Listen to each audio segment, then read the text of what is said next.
Australia's e-Safety Commission has taken a decisive step in the fight to keep children safe online.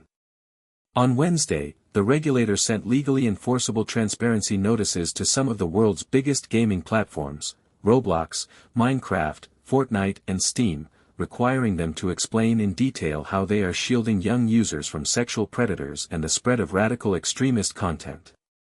The notices are not mere requests, they carry the force of law. Companies that fail to provide satisfactory answers could face financial penalties and civil action. Julie Inman Grant, the e-Safety Commissioner, framed the move as a necessary response to the evolving nature of online games, which have become social hubs for millions of young Australians. According to the Commissioner, 9 out of 10 Australians aged 8 to 17 now play online games, making these environments attractive targets for those seeking to exploit or indoctrinate minors. Grant warned that predators often use the chat and interaction features embedded in games to make initial contact with children.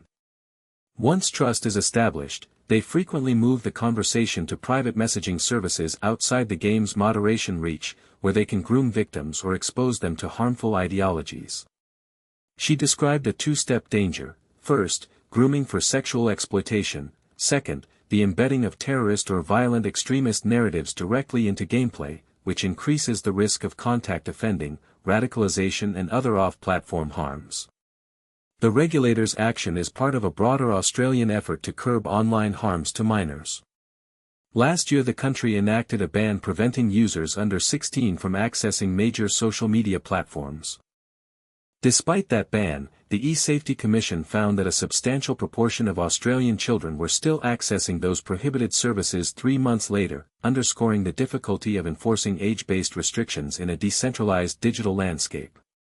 While the notices focus on Australian jurisdiction, the scrutiny falls on companies with global reach. Roblox, in particular, has been under intense legal pressure in the United States. The platform faces more than 140 lawsuits alleging it failed to prevent the sexual exploitation of children on its service. Earlier this month, Roblox announced settlements with the states of Alabama and West Virginia totaling more than $23 million.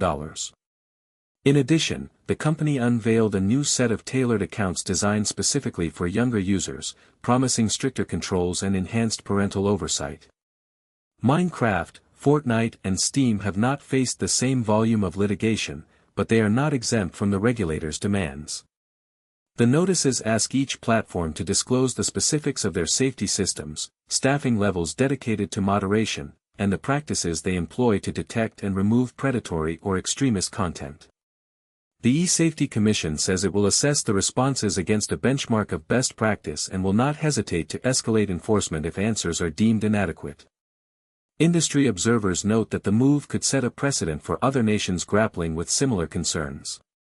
As games increasingly integrate social features, live events, and user-generated content, the line between pure entertainment and social networking blurs, creating new avenues for abuse.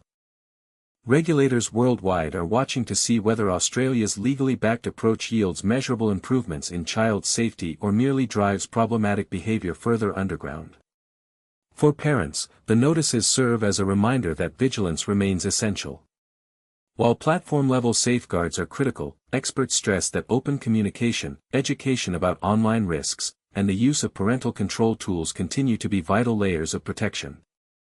The e-Safety Commission encourages caregivers to familiarize themselves with the reporting mechanisms available on each game and to maintain an ongoing dialogue with children about their online experiences.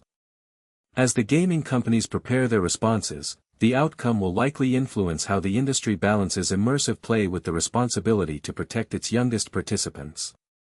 Whether the notices lead to substantive changes in moderation policies, increased investment in safety teams, or innovative technological solutions remains to be seen. What is clear, however, is that Australia is signaling a zero-tolerance stance toward any failure to shield children from the darkest corners of the online gaming world.